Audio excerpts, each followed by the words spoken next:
Mana isumba byose, ngororankungu nongeye kuza imbere yawe, nongeye kuza ngo ngushimire kubw'imbabazi n'urukundo rwawe udahwema kunyereka amanywa n'ijoro. Ushimiye ko wabanye nanjye ukandinda umunsi wose watambutse, si uko ndi mwiza cyangwa kuko hari icyo ndusha abandi, ahubwo ni kubw'ubuntu bwawe n'urukundo rwawe.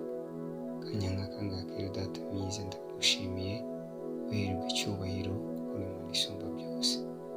Uragije n'ibiri imbere Data mwiza kugira ngo ukomeze ubane nanjye, ube mu ruhande rwanjye, ngende impande zose, iburyo, ibumoso, imbere n'inyuma, aho ku kirenge cyawe mpashinga icyanjye. Uyobora intambwe z'ibitekerezo byanjye, umutima wanjye, ndetse mwawe Imana ukomeze kubana nanjye no kundinda. Uragije umuryango wanjye, inshuti n'abavandimwe, uretse Data mwiza aho bari ubane nabo kandi ubarinde. Uretse abarwayi, abaruhijwe n'umubiri, ndetse Data mwiza n'abandi bose bakwifuza kugira ngo ubashe kubumva no kubana nabo. Abarwayi bakize, abaremerewe n'abafite ibindi bibazo ubashe kubana nabo no kubahumuriza kuko Imana igira neza.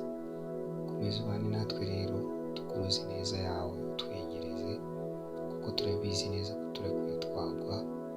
Niyo mpamvu twishyize mu biganza byawe kugira ngo ukomeze kubana natwe.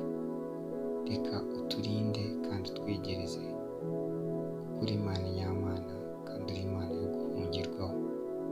Turishinganishije mu maraso y'umwana wa Yesu Kristo watuhambiwe ku Golgotha, kandi Data mwiza ntawe ari twebwe, ahubwo izina ryawe rihabwa icyubahiro. Ibyo byose tubisenze twizeye kuko uri Imana yo gusenga kwacu, mu izina ryawe ryera. Amen.